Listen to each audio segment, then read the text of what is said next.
Muy bien, en esta mañana quiero seguir hablando acerca de visión. Visión. Y por supuesto me estoy basando en la visión que Dios nos ha dado en el año pasado para esta iglesia. Y habíamos visto que la visión que Dios nos ha dado venía de Dios. No es algo, y lo vuelvo a repetir, porque es algo que nos tiene que calar dentro del corazón. No es algo que se sacó de un discipulado, es algo que con oración, con tratar, con hablar, Dios colocó en nuestro corazón. Es algo de Dios. Y cuando hablábamos de visión, hablábamos de pasión. Hablábamos de obediencia. Esa visión a nosotros nos tiene que estar apasionado, nos tiene que movilizar, nos tiene que accionar. No podemos vivir pasivos. Tiene que ser una pasión en nosotros. Esa visión que Dios nos ha dado. Y esa pasión nos lleva a obediencia. Y el primer punto, la primera parte de esa visión que Dios nos ha dado es disfrutar con Dios. Y cuando hablamos de disfrutar con Dios, hablamos de deleitarnos en Él. Deleitarnos es tener un tiempo placentero. Estar en su presencia con ganas, estar en su presencia con ánimo, no estar en su presencia por obligación, por religiosidad. Estamos en su presencia porque tenemos ánimo, deseo de deleitarnos en esa presencia de Dios. Porque en ella hay paz, hay seguridad. Dios calma la tormenta de nuestro corazón. Dios quita la pena de nuestra vida.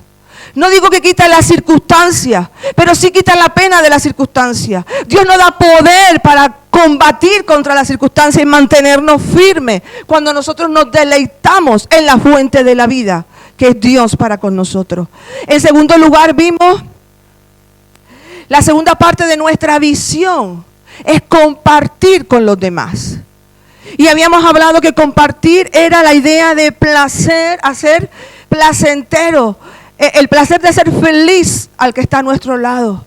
Y eso cambia nuestro chip en la mente. Cuando voy a la casa del Padre, voy a deleitarme en Él, voy a regocijarme, voy a alabarle como lo hemos hecho en esta mañana, pero también voy con la idea de a ver qué pasa conmigo, a ver cómo Dios soluciona mis problemas, a ver cómo me saluda. No, voy con la idea de yo quiero ser bendición al pueblo. Entonces mi chip cambia, entro por las puertas con acción de gracia, pero también, Señor, usa mi vida para bendición, usa mi vida para levantar a mi hermano, usa mi vida, Dios mío, para que mi hermano que está quizás cabizbajo o está disfrutando de una victoria, podamos gozarnos con los que se gozan y llorar con los que lloran. Compartir los unos con los otros. ¿Por qué? Porque somos familia. Somos cuerpo. Y es verdad. ¿Quién nos ha peleado alguna vez con su hermano? Nadie, ¿verdad? Nadie nunca se peleó con su hermano. Tú no, claro. Los hijos únicos no se pelean con los hermanos, se pelean con los primos. ¿Ah? Eso sí. ¿Quién nos ha peleado con el padre o con la madre? Nadie. Todos los días también. ¿Quién se ha peleado con el abuelo o con la abuela? ¿Con el tío o la tía? ¿Quién no se ha mosqueado con alguien de la familia? ¿Cuántos de aquí por una pelea familiar ha renegado su apellido y su familia? Levante la mano. ¿Verdad que no? ¿Nadie ha renegado de su apellido? ¿Nadie ha renegado de su familia a pesar de haberse enfadado con ellos? No. ¿Por qué? Porque amamos a la familia. Porque es nuestra sangre. Y nosotros somos familia de sangre, de la sangre de Cristo que nos lavó en la cruz del Calvario. Somos familia de fe. Te peleas conmigo, gloria a Dios. Vamos a arreglarlo con perdón. A veces no nos tragamos mucho, es verdad.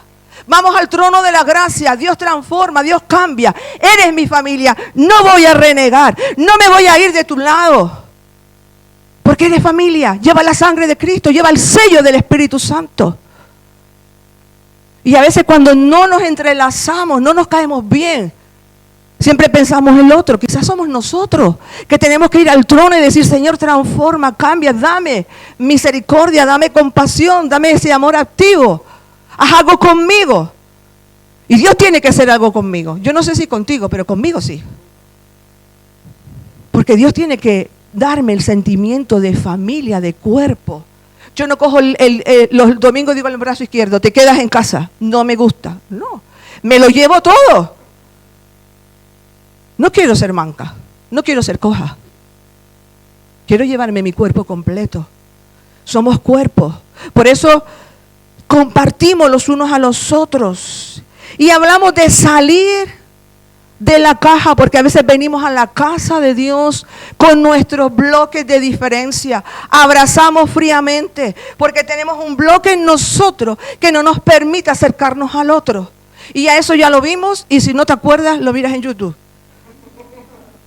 Salir de la casa de nuestra caja, salir de nuestras barreras. Rinde. El que mantiene sus barreras es porque hay orgullo en su corazón. El que vive en su caja y no quiere salir aunque la cruz esté delante, aunque la palabra de Dios venga al corazón, es porque hay orgullo en su corazón que no quiere rendir delante de Dios. Porque todos tenemos que tener corazón de humildad para rendir aquello que hace tropezar el cuerpo de Cristo. Muchas veces le echamos culpa al enemigo de que el cuerpo de Cristo está dividido. Le echamos culpa al enemigo de que el cuerpo de Cristo no avanza. Pero muchas veces el enemigo está dentro y somos nosotros con nuestra caja, que nos dividimos, que no nos relacionamos de corazón a corazón, porque está la caja del orgullo, de circunstancias, etcétera, etcétera. Tenemos que morir. Cada día tengo que morir a mi bloque. Tengo que morir al lugar de mi caja. Tengo que morir a esas circunstancias de mi entorno. Porque tengo que tener una visión más amplia de cuerpo y de familia. Porque Cristo viene a buscarnos. Y creo que la caja no cabe dentro del lugar donde nos va a llevar. No cabe. Y habíamos hablado también de que compartir era servirnos en humildad los unos a los otros. Y hablamos de lavarnos los pies. Para mí fue un tiempo de en verdad rendir, romper, el lavarnos los pies los unos a los otros. De rendir, de romper, de quebrar. El doblar mis rodillas delante de mi hermano y ver a mi hermano como superior a mí. Eso cuesta. Y el que diga que no miente, eso cuesta. Mi orgullo, mi ego no quiere doblegar delante del otro. Y menos cuando veo su error, su fallo, su dolor en contra mía. Me duele, no quiero. Pero Cristo, aún teniendo a Lucas no era, ¿cómo se llama qué? A Judas, el traidor, sentado a la mesa, sabiendo que 1 hora más tarde o 2 horas, no sé cuándo, lo iba a traicionar. Él doblega sus pies, sus rodillas y le lava los pies. Él es nuestro ejemplo. Y en ese camino tenemos que llegar. Es un proceso, pero tenemos que estar dispuestos a pasar ese proceso. Si no estamos dispuestos a pasar ese proceso, nos estancamos. Tenemos división. Tenemos separación. Y se nota en el ambiente. Y dijimos al final en Juan 13:17, donde habíamos visto, si sabéis estas cosas, bienaventurados seréis si las hiciereis. Somos bienaventurados, bendecidos, dichosos, cuando caminamos como Cristo caminó. Y eso es morir a mí para que Él viva. Esa canción que dice, que yo mengue, Señor, y que Él crezca. ¿Cuántos de nosotros lo hemos cantado? ¿Verdad?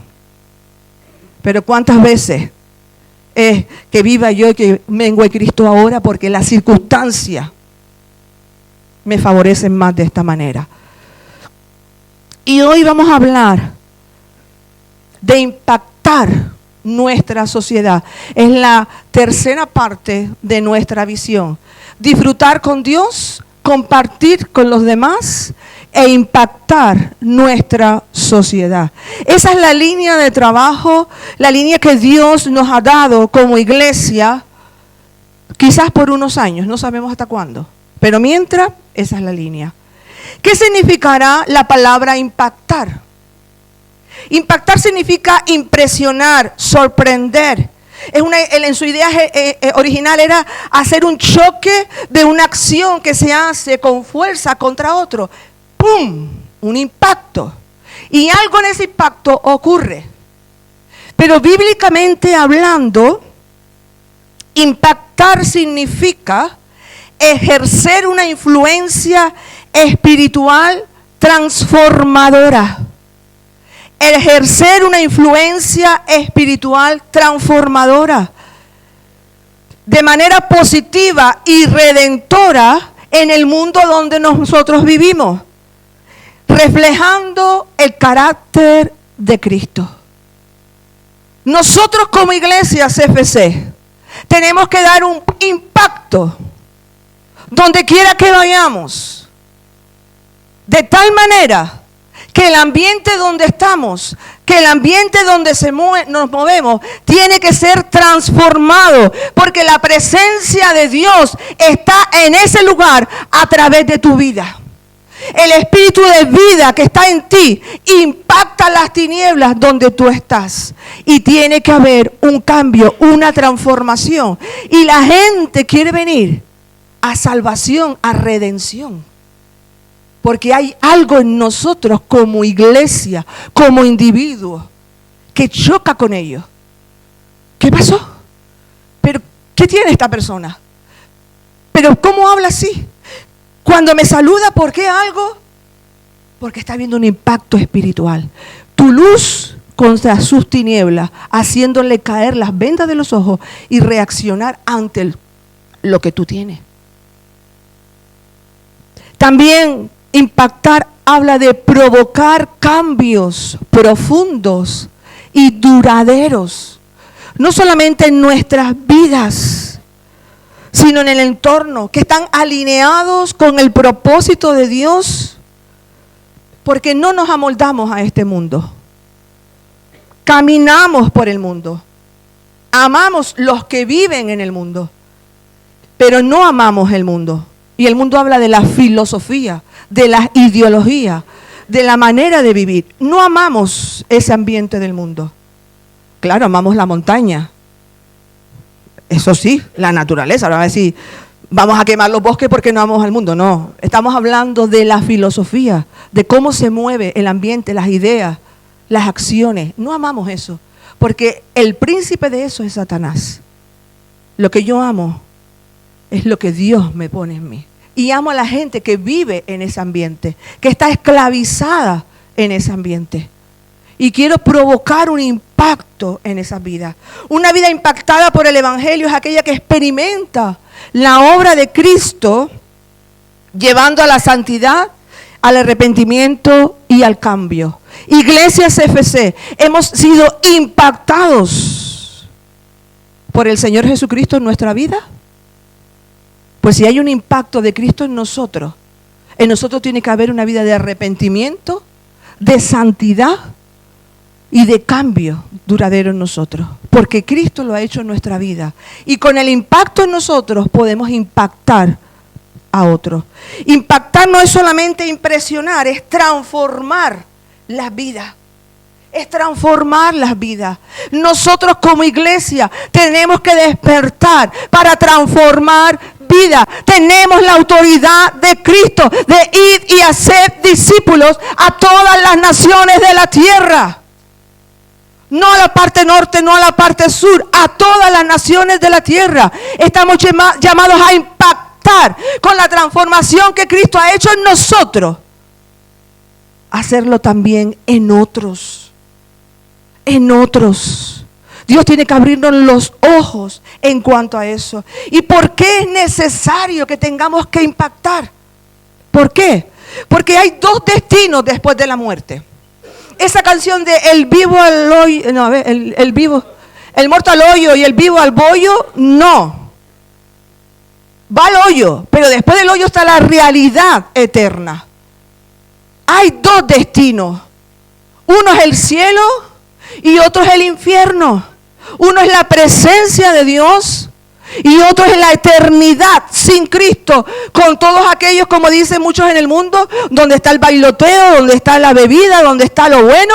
Allí estamos, ¿vale? Ardiendo en fuego, con el crujir y el llorar de dientes. Es cosa tremenda. Entonces tenemos que estar mentalizados como iglesia Si no impacto, muchos irán a ese lugar. Si no vivo impactada por Cristo Jesús, muchos irán, inclusive yo mismo, a esa eternidad sin el Señor. Porque he tomado la vida cristiana como Dios es amor, Dios es misericordia, Dios me perdona siempre, Dios es el Dios de la otra oportunidad. Sí, pero todo tiene su tiempo. Todo tiene su tiempo. Y no tenemos por qué abusar de la gracia de Dios. En Lucas 14:23, la parábola de la gran cena, en la versión de los 60 dice: dijo el Señor al siervo, ve por los caminos y por los vallados y fuérzalos a entrar para que se llene mi casa. Fuérzalos a entrar. En la nueva versión internacional dice el mismo versículo: entonces el Señor le respondió, ve por los caminos y las veredas y oblígalos a entrar para que se llene mi casa.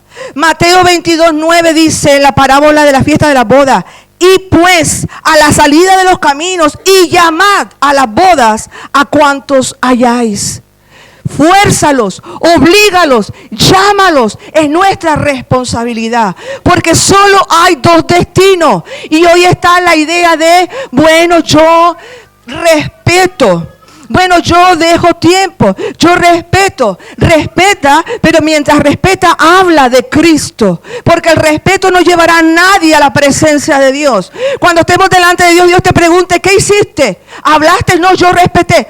Dios te dijo, no te pedí que respetaras al inconverso en el sentido de no hablarle.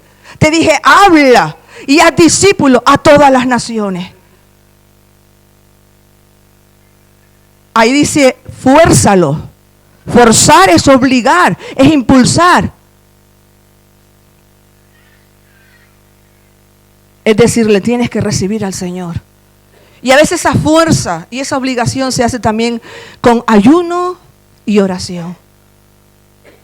Hasta donde nosotros no llegamos, el Espíritu Santo puede llegar.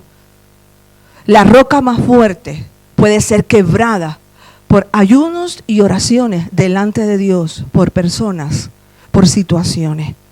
Y Dios nos demanda como iglesia, si disfrutas conmigo y estás lleno de mí, si compartes con los demás, no te puedes quedar ahí. Tienes que dar un paso más. Hay una responsabilidad de vida fuera de estas puertas. Y ahí tenemos que llegar nosotros a impactar lo que hay en nuestro alrededor. El pastor el domingo pasado nos animó a ser un buen samaritano. Es parte de la labor de vivir siendo discípulos. Él nos exhortó a no tener parálisis espiritual, a no quedarnos quietos, a no pasar de largo ante el mundo perdido. Y Él nos exhorta de ve tú y haz lo mismo. ¿Has reflexionado en esta semana en cuanto a ir y hacer lo mismo? ¿Has reflexionado en cuanto tengo parálisis espiritual o no? ¿Hemos reflexionado en esta semana a lo que Dios nos está llamando a hacer?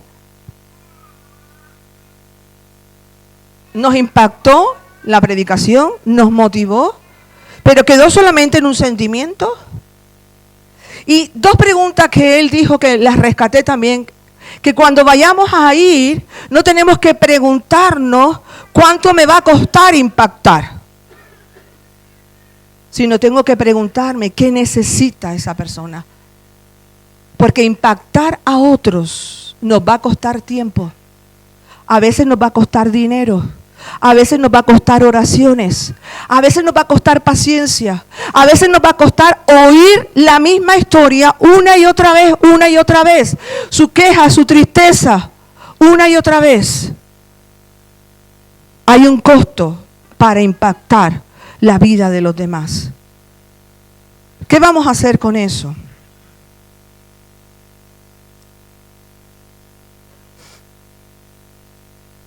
Hay una iglesia en el Nuevo Testamento de la cual les quiero hablar en esta mañana, que realmente tomó en serio su responsabilidad de impacto. Fue una iglesia que realmente, me están haciendo la competencia allá afuera, que realmente al ser impactada por la palabra, por el Espíritu Santo, tomaron una acción diferente en sus vidas, que realmente Pablo le da gracias a Dios, y es la iglesia de Tesalónica. Y vamos a ver el primer capítulo de Primera de Tesalonicenses, vamos a ir a ver en esta mañana.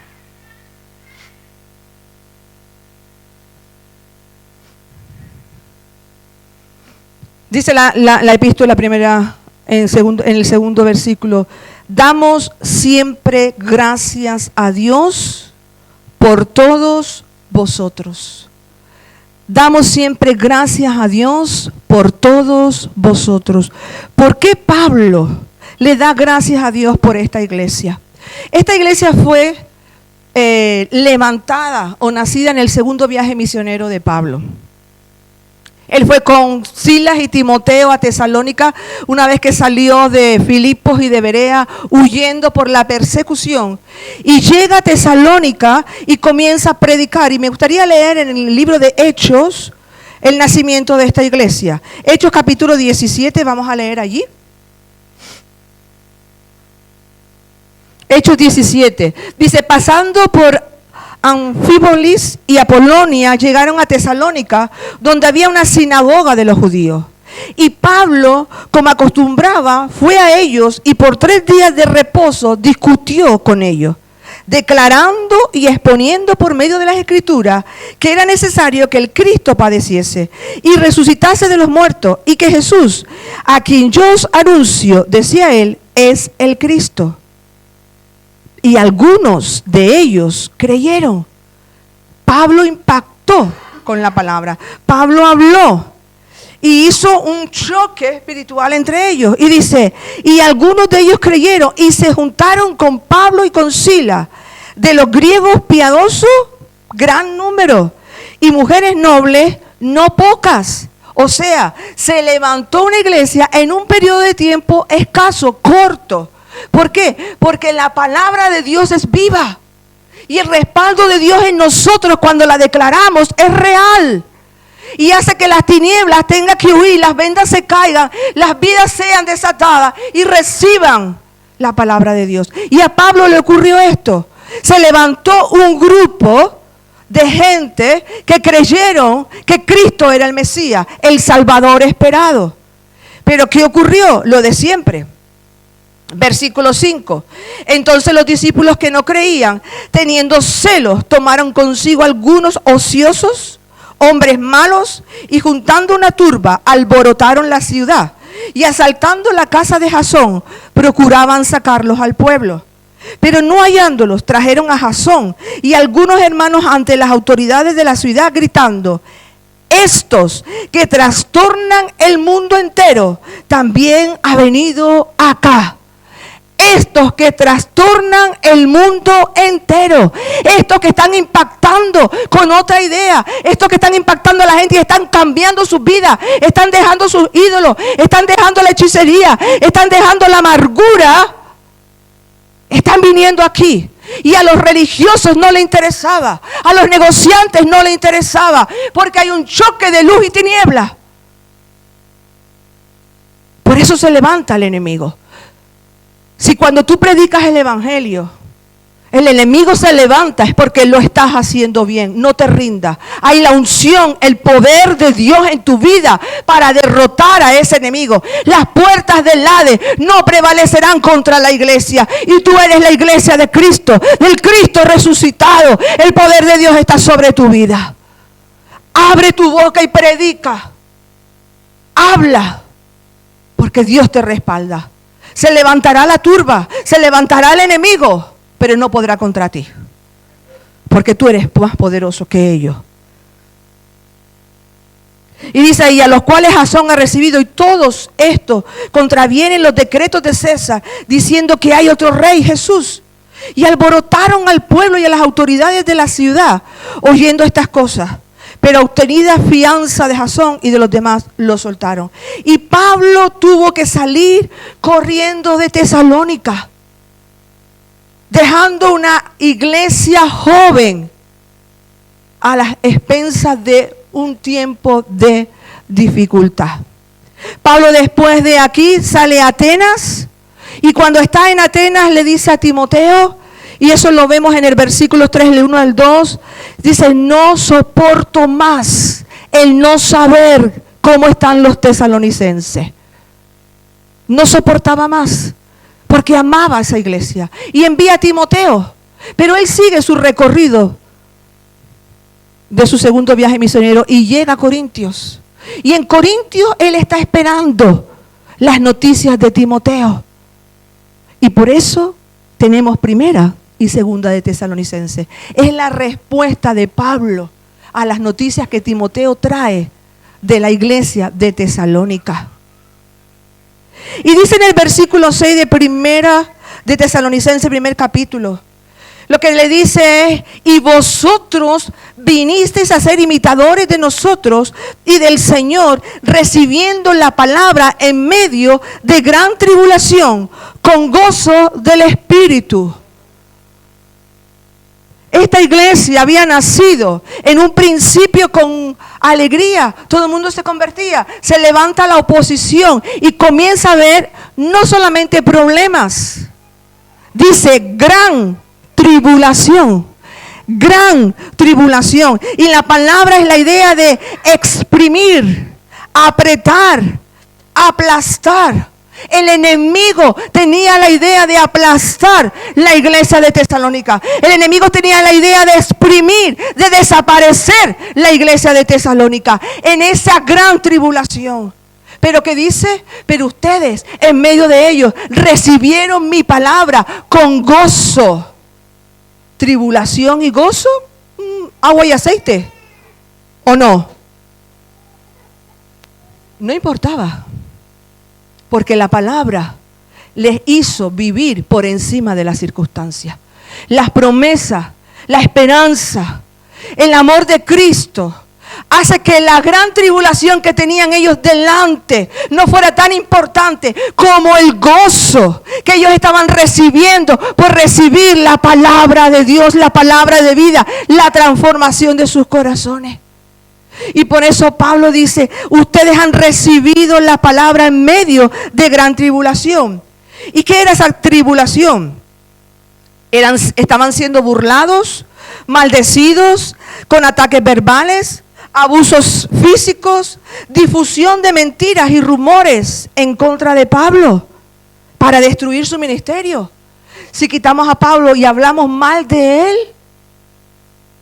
la gente dejará de seguirlo. Y a veces se levantan críticas y malas actitudes sobre aquellos que están declarando el mensaje para desprestigiarlos y hacer que el mensaje no valga. Pero Dios está detrás de todo eso. Y hay también amenazas de decir: vamos a usar la autoridad civil, la ley, para ir en contra de ustedes. La iglesia lo estaba viviendo bastante mal. Estaba siendo una iglesia perseguida. ¿Qué hizo los tesalonicenses? Nos quedamos en casita. Oramos bajo la estufa, el uno por el otro. Vamos a salir a la calle mudos, no hablemos, porque nos vamos a buscar una ruina. Nos pueden llevar a la cárcel, nos pueden tirar una piedra, nos pueden abuchear. Vamos calladitos, vamos de puntilla por Tesalónica, que nadie se entere que hemos salido, que nadie se entere que nos hemos reunido, que nadie se entere que estamos alabando a Dios. No. Fíjense lo que dice versículo número 7. De tal manera que habéis sido ejemplo a todos los de Macedonia y Acaya que han creído.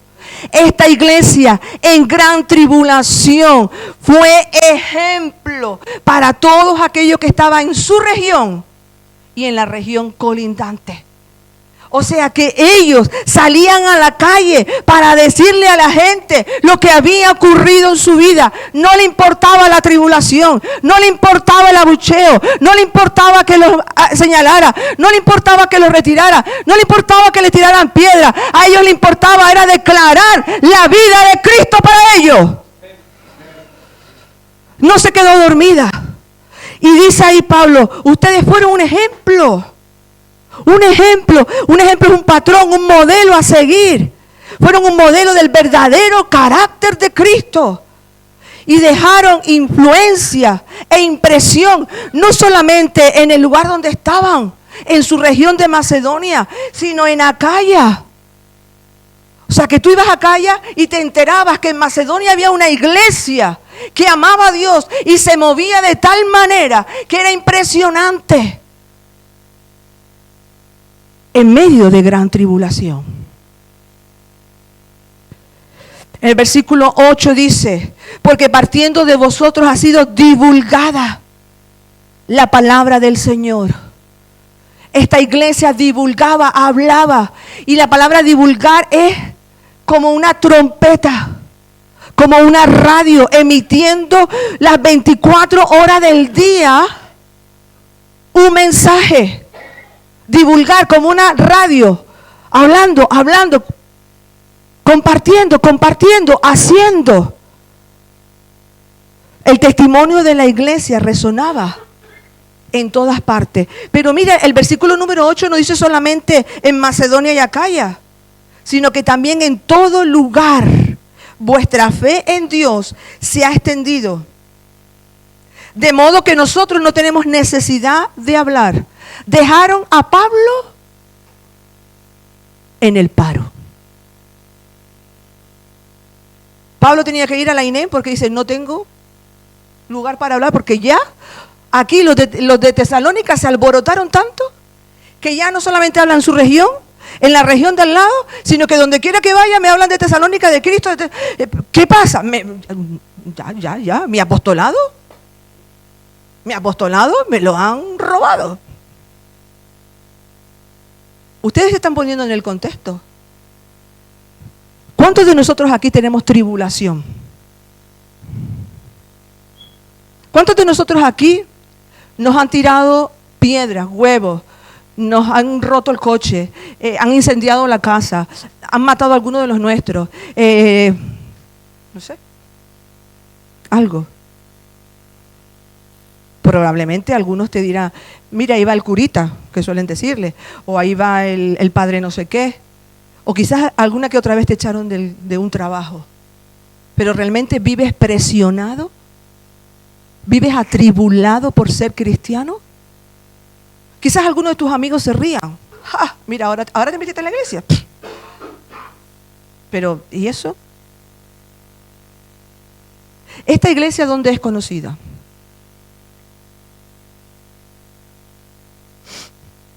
Tienen 5 minutos para responder.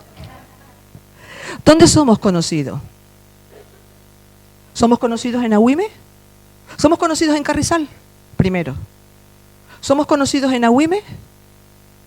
¿Somos conocidos en Arinaga? ¿En Telde? ¿En Gran Canaria?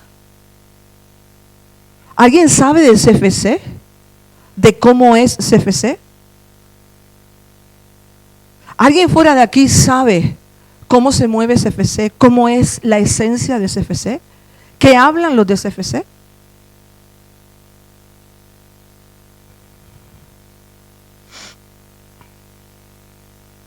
Esta iglesia fue nacida en medio de dificultad. Había tentación de negar a Cristo. Había tentación de negar a Cristo. La esperanza que había en ellos, en sus corazones, no les dejaron negar lo que Cristo había hecho en ellos. Hay un momento en las Escrituras, me viene ahora, no está ni apuntado, cuando Jesús le dice a su pueblo, Sodoma y Gomorra, cuando estén en juicio, tendrán más perdón que ustedes.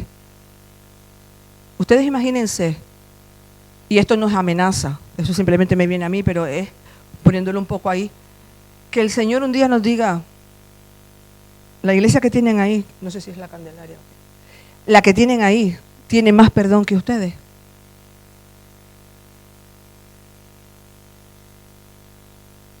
Qué triste, ¿verdad? Qué triste. Nos amoldamos a ser cristianos. Nos amoldamos a venir a la iglesia.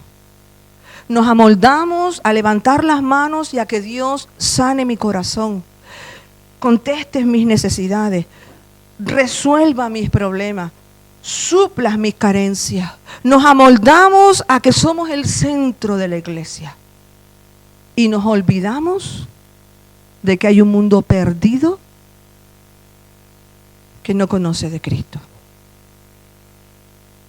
Nos amoldamos, qué bueno, qué rico estamos aquí. Y algunos ni siquiera quieren estar aquí, porque incluso me siento estrecho, me siento siempre viendo las mismas caras, pero no tiene una función de ver más allá y declarar el nombre de Cristo. Si te sientes estrecho aquí, sale y comienza a hablar.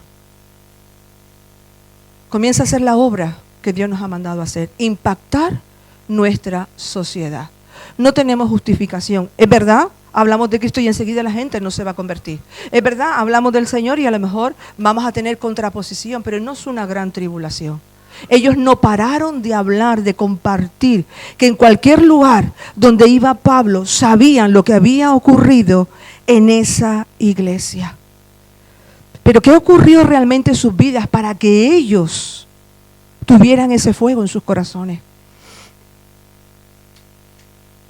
Fueron impactados por la palabra a través del Espíritu Santo. Y dice en el versículo número 9, porque ellos mismos cuentan de nosotros la manera en que nos recibiste y cómo os convertiste de los ídolos a Dios para servir al Dios vivo y verdadero.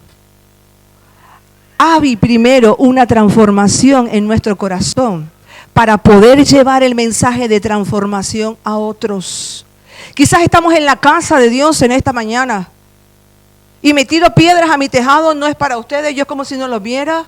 Y me tiro piedra a mi tejado y quizás yo pienso que estoy sirviendo al Dios vivo y verdadero, pero aún tengo ídolos dentro de mi corazón que no me permiten caminar y transformar las situaciones de mi entorno. Quizás no he entregado todo a Dios, no hay una pasión por lo que Dios ha hecho en mi vida, porque los ídolos todavía reinan dentro de mí y no he entregado mi corazón completamente al Dios vivo y verdadero.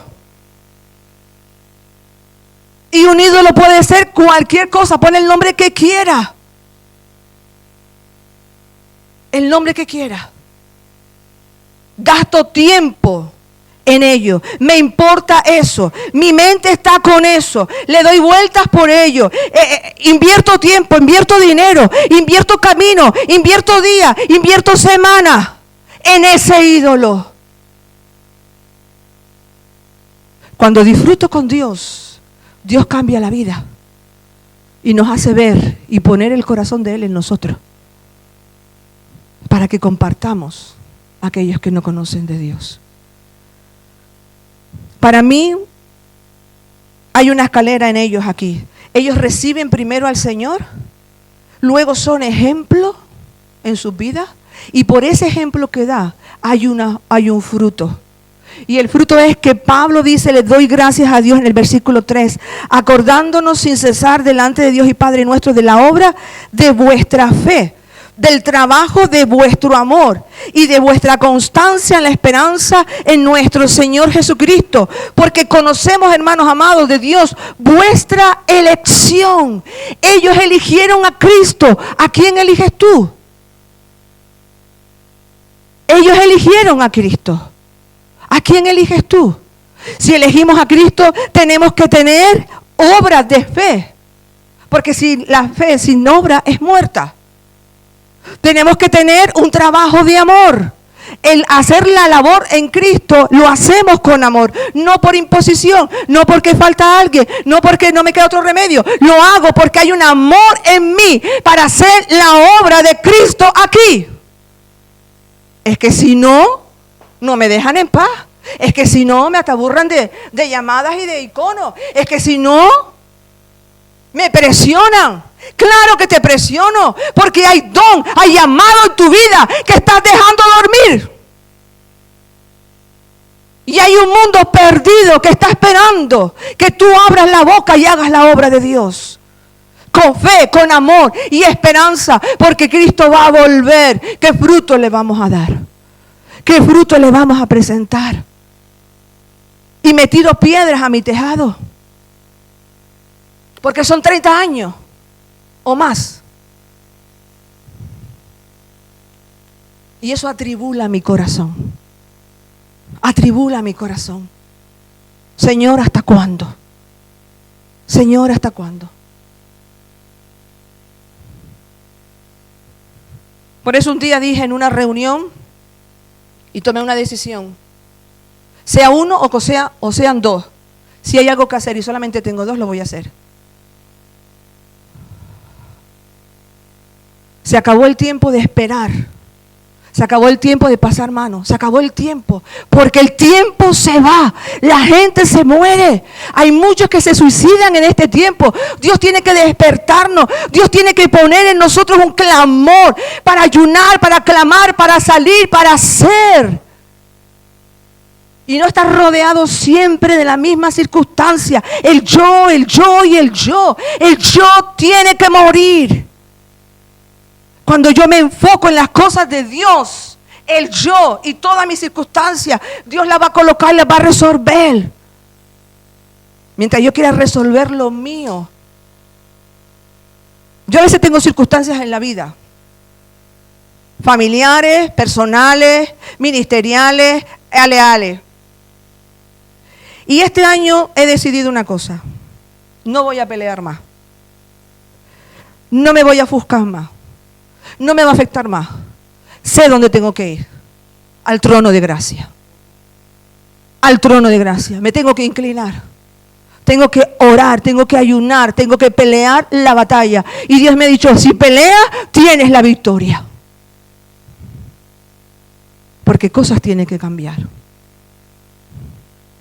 Porque más años no podemos seguir así. En una parálisis espiritual. En un sentimiento de pobrecito de mí, que nadie me quiere, nadie me ama y nadie me pasa la mano. Tú tienes esperanza. Tú estás bendecido. Tú sabes dónde está la fuente. Cambiemos la mirada a un mundo que Satanás está reinando y se está llevando por delante. Esta iglesia de Tesalónica lo estaba pasando muy mal. Pablo no dijo tribulación, dijo gran tribulación. Pero ellos no callaron su boca, no se intimidaron. Ellos dijeron, yo sé lo que Dios ha hecho en mi vida. Algunos estarían en depresión, otros estarían enfermos, otros estarían en pleno divorcio, otros estarían con hijos rebeldes, porque el problema de humanos es igual en Atenas, aquí, donde quiera que vaya. Pero vino la esperanza a su vida, vino un respiro, y ellos entendieron que eso no podían callarlo, tenían que compartirlo. ¿Hay un respiro de Dios en tu vida? ¿Hay una esperanza en tu vida? ¿Hay un cambio en tu corazón? No podemos callarlo. Si no lo hay, es tiempo, porque venir a la iglesia no salva a nadie. Cumplir un ritual no salva a nadie. Traer unas ofrendas no salva a nadie. Bendecir al otro no salva a nadie. Es una entrega y un rendir delante de Dios. Y es decirle, heme aquí, envíame a mí. ¿Cuántos tesalonicenses? No levanten la mano, porque no son tesalonicenses. ¿Cuántos tesalonicenses habrían aquí? Solo Dios lo sabe. Solo Dios lo sabe. Padre, te damos gracias en esta mañana.